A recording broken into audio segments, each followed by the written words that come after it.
Have you ever wondered if prayer really makes a difference?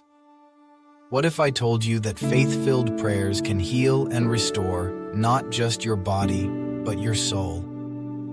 Hey everyone, welcome. If you're new here, we're glad to have you join us. In this Bible series, we're diving into the theme of spiritual renewal and healing.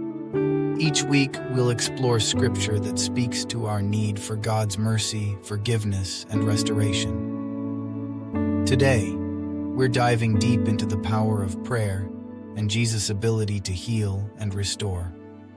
Whether you're struggling with physical pain, spiritual battles, or seeking renewal, this message is for you.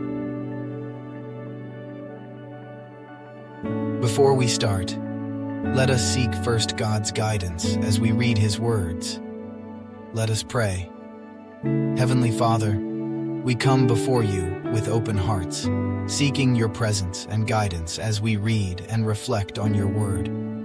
We thank you for the opportunity to draw closer to you and to grow in our understanding of your truth.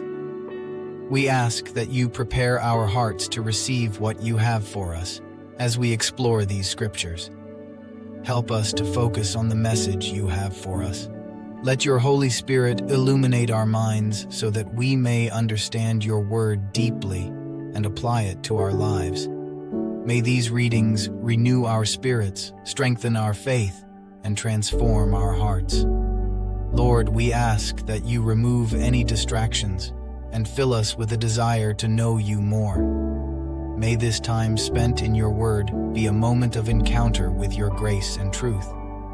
We commit this time to you and ask that you shape us to be more like Christ, in whom all wisdom and understanding are found.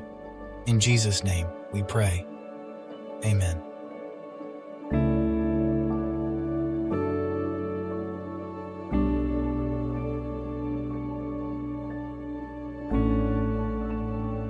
James chapter 5 verses 13 to 20. The prayer of faith.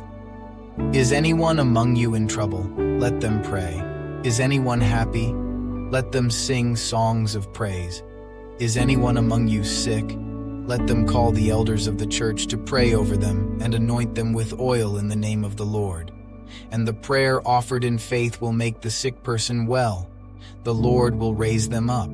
If they have sinned, they will be forgiven. Therefore, confess your sins to each other and pray for each other so that you may be healed. The prayer of a righteous person is powerful and effective. Elijah was a human being, even as we are. He prayed earnestly that it would not rain, and it did not rain on the land for 3.5 years.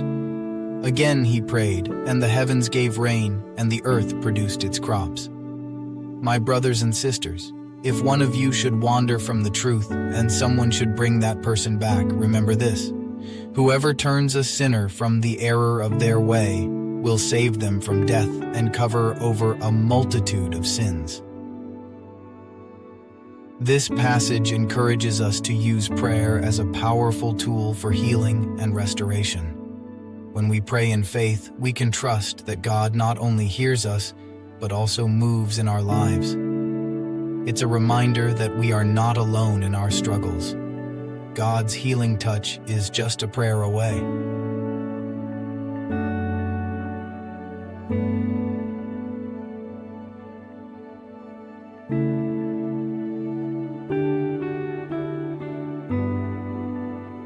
Mark 2 verses 1 to 17. Jesus forgives and heals a paralyzed man.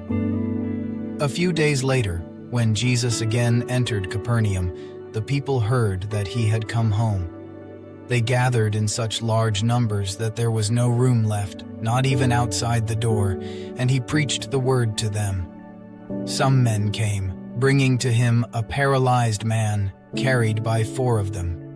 Since they could not get him to Jesus because of the crowd, they made an opening in the roof above Jesus by digging through it, and then lowered the mat the man was lying on. When Jesus saw their faith, he said to the paralyzed man, "Son, your sins are forgiven." Now some teachers of the law were sitting there thinking to themselves, "Why does this fellow talk like that? He's blaspheming. Who can forgive sins but God alone?" Immediately, Jesus knew in his spirit that this was what they were thinking in their hearts, and he said to them, "Why are you thinking these things? Which is easier, to say to this paralyzed man, 'Your sins are forgiven,' or to say, 'Get up, take your mat, and walk'? But I want you to know that the Son of Man has authority on earth to forgive sins." So he said to the man, "I tell you, get up, take your mat, and go home." He got up, took his mat, and walked out in full view of them all. This amazed everyone, and they praised God, saying, "We have never seen anything like this."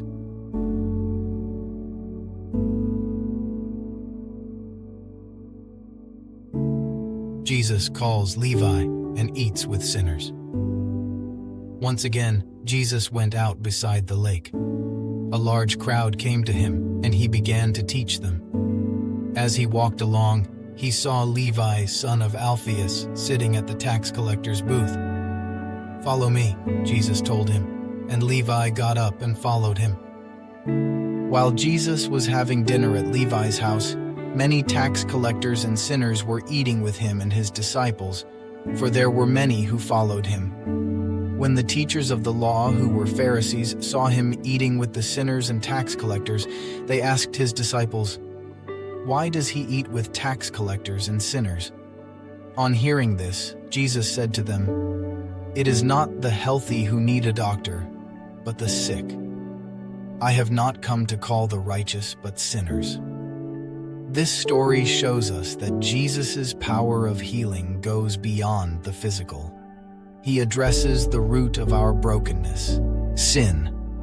And just like the paralyzed man, we too can approach him in faith, knowing that he has the power to heal both our body and soul. This story also tells of Jesus calling Levi, a tax collector, to follow him, reminding us that no one is too far gone to experience God's transformative touch. Thank you for joining me on this journey through the Word. These readings have been a reminder of the importance of seeking spiritual renewal. Please share your reflections in the comments below, and let's encourage one another with our experiences. Don't forget to like, share, and subscribe for more content on spiritual growth and Bible studies. We'd love to hear from you. Share your own experiences related to this reading plan in the comments below, and check out our other videos that dive deeper into faith and spiritual growth. Let's continue to grow in God's Word together. See you in our next video, and God bless us all.